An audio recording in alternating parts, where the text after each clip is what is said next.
When she chops a woman up into pieces, she saves the blood, okay? And she starts making cakes out of this woman's body. Now she takes these cakes and she serves them to the people in the community. When the people come in to see her, she sits down, she serves the cakes to them. She even ate the cakes herself and fed them to her oldest son.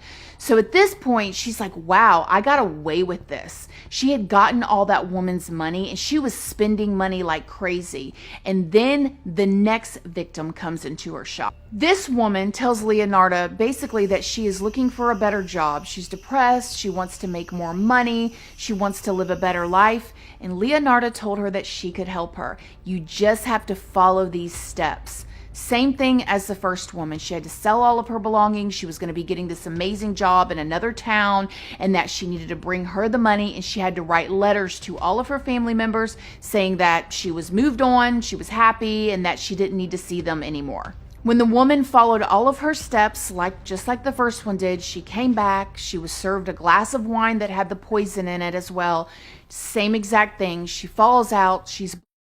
And she did everything the same except for this woman, she saved the fat. Now, back then, it was not uncommon to use like pig fat and stuff like that to make soaps and candles and stuff. And so Leonarda decided that she was going to take the woman's money like she did. She was going to save the blood for the cookies this time and cakes and different kind of sweets. But this time she used the fat to make soaps, candles. She added perfume to the different soaps and stuff. So she was burning human candles, you guys. This is a true story, okay? A true story. Soaps, basically human soaps. Can you just imagine you're going to go in there and you're like, oh my gosh, this candle smells so amazing. Oh my gosh, this bar of soap. You're washing your body with another human, eating the human and burning the human in your house like crazy. So the family of this woman comes looking for her, and different people in the community said that they had saw this woman go into Leonarda's shop. So they come in and Leonarda is just sympathizing with them, pretending. She's a con woman at this point. She sets the woman's family down and she starts feeding the woman cakes and cookies while they're talking about their missing loved one. They are literally sitting there eating their loved one, and they have no idea about it. Anyways, Leonarda, of course, says that she had saw her and that she was going to go off somewhere to work another job, and she hadn't seen her since. And so the family member felt suspicious of her, but they didn't know what to do. So they went on. Now, at this point, Leonarda is just getting brave. She's getting away with this. She's starting to feel like, she's got this now and she can do this. She's getting more and more money from these people. She's feeling like she's going to be able to protect her son. She's got all this superstitious stuff going on that she's doing. She's serving these cakes and these cookies, and another woman comes into her shop. Now, this is the same exact month as the other woman, okay? This was a 53-year-old neighbor, somebody that was very well known in their community. She was actually like a singer and very well known for her vocal skills and stuff, but as she was getting older, she just was not able to sing the way that she was before, so she was looking for a new life or new endeavors or a new job, and she comes in to get her palm read by the sweet, kind, loving Leonarda. Same thing with this woman. Leonarda starts telling her about this job that she sees at this all-girls school, and that this is going to be the job for her. It's going to change her life. It's going to make her so happy. It's going to be fulfilled. And this 53-year-old woman who has, been depressed, she was a singer. She was well known for this. This sounded like the perfect opportunity for her. So she was willing to do whatever Leonarda said. And so the same exact thing. She got rid of all of her stuff. She wrote the letters. She drank the wine. And she was to death. This time, though, Leonarda said that the cakes and the soaps that she made with this woman were much sweeter than the other two. It smelled better. It was different. And when this was discussed later on, they were like, why? And then she basically said, well, you know how you get some steaks that's better tasting than the other? You know how you get some meat, some bacon, some whatever that's more flavorful? This woman was very flavorful. Everybody loved these cakes.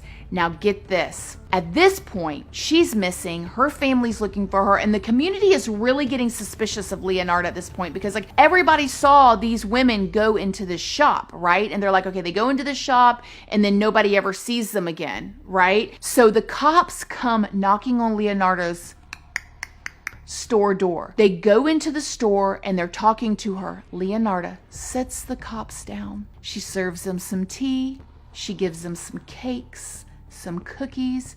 These cops are literally sitting in her shop eating the victim and talking about it. Can you, like, I'm just like flabbergasted. Like, oh. As the cops just continued to investigate, time went on. They eventually got enough information to at least arrest her. Now, she is denying it. Leonardo's denying it. I would never do this. They've arrested her. And then they started blaming her oldest son. They were like, okay, you're an older woman. Okay, you're a much older woman. You're not strong enough to take out 3 women and to kill them, do whatever you've done to them. You had to have had help. So they're looking at her older son in a ditch effort to protect her son. She admitted to it. She admitted to everything. That way her oldest son would not get into any trouble. Because of the war going on, Leonardo waited in jail for years to go to court. I mean, it took forever for her to go. She's just sitting in there waiting for her day. When she finally got her day in court and she confessed, they said that she showed no signs of remorse, no signs of empathy or sympathy at all. She just basically told them, yeah, I did it. You know, I did it. It is what it is. The courts made her get a mental evaluation and they said that she was half insane. I don't really know what that means, but they said she was half insane. And when she ended up getting sentenced, she got sentenced to 30 years, which is crazy to me. Only 30 years. Now, I know other countries do it different than here in America, but they knew for sure that she killed 3 people she admitted to, and she got 30 years. Like, a what? Anyways, with that 30, I mean, she was older too. I mean, so with that 30 years, they said that she had to do the first 3 years in an actual insane asylum, a mental institution place, and then she would serve the rest of her time out in prison. And it's so crazy, like the superstitions that she had, I could only imagine how much that messed with her because they would give her a reading and then it would really happen, right? Like you're going to have all these children, but they're going to die. You know, you're going to have, you know, in one hand you have prison, one hand you have, so of course she was just, but I don't know. I think that was some demons talking to her through those palm readings, honey, because it kept her on that path. It kept her on a very, very, very bad path, obviously. Leonardo died in 1970 at age 76 of like natural causes. She had some health problems in there and she did pass away. However, while she was in there, she wrote a bunch of journals admitting to everything and telling every detail. And that's how we know exactly